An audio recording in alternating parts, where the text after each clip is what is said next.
তো hi guys, welcome back to my channel. আজকে চলে এসেছি নতুন একটি ভিডিও নিয়ে। আমি কৃষ্ণ চলে এসেছি তোমাদের জন্য যে নতুন ভিডিও, সেটা হচ্ছে কৃষ্ণনগর বারোদোল মেলা। বারোদোল মেলায় আজকে আমরা যাচ্ছি। এখন বাজে রাত 12টা। বারোদোল মেলার কী পরিস্থিতি সেটা দেখার জন্য আমরা চলে আসলাম বারোদোল মেলায়। বারোদোল মেলা তো তোমরা শুরু হওয়ার দিকে সবাই তোমাদের দেখায়, তো তোমাদের জন্য আজকে নিয়ে আসলাম ভাঙা মেলা, যেটা ভাঙা মেলা বলে।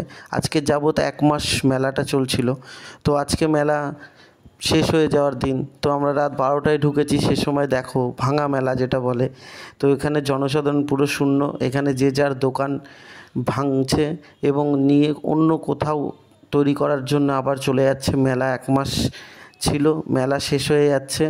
দেখো বাঁশ প্যান্ডেল, কেউ তিরপল খুলছে, কেউ হাসি মুখে বেরিয়ে চলে যাচ্ছে। এখান থেকে আর এক জায়গায় তাদের অবস্থান করবে।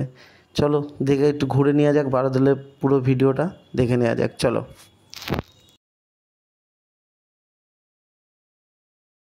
তো বারোদোল মেলা যখন ঘুরছিলাম, আমরা ঘুরতে ঘুরতে একজনের সাথে পরিচয় হলো আমাদের। তো সে আমাদেরকে রিকোয়েস্ট করলো যে আমাদেরকে যেন তাদেরকে আমরা না দেখাই ভিডিওর মধ্যে। তো সে আমাদেরকে বলল যে এখান থেকে তাদের এই প্যান্ডেলের যে সেট আপটা রয়েছে, সেই সেট আপটা নিয়ে চলে যাবে অন্য জায়গায়, যেখানে গিয়ে এই সেট আপটাই আবার তৈরি হবে। তো প্যান্ডেল ঘুরতে ঘুরতে আমরা খুঁজে বেড়াচ্ছিলাম পাঁশকুড়া চপ। তোমাদের তো খুব বলে সুন্দর বিখ্যাত চপ মেলার মধ্যে। তো পাঁশকুড়া চপ আমরা ঘুরতে গিয়ে দেখলাম প্যান্ডেল খুলেই চলে গেছে।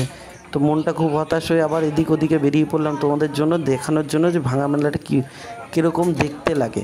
তো যাই হোক, আজকে আমি মাইক ছাড়া ভিডিও করছি, নয়েজের অনেকটু প্রবলেম আছে, তো তোমরা মানিয়ে নিও। ভিডিওটা কিন্তু ভালো লাগলে অবশ্যই লাইক কমেন্ট আর শেয়ারটা করবে, সাবস্ক্রাইব করতে কিন্তু কিছুতেই ভুলবা না। আর তোমাদের ভালোবাসা আশা করি, আর তোমরা সাপোর্ট করো যেন আমি আরও ভিডিও ছাড়তে পারি। তোমরা পাশে থেকো, এটুকুই বলতে চাই। দেখা হচ্ছে আবার তোমাদের সাথে পরের নেক্সট ভিডিওতে।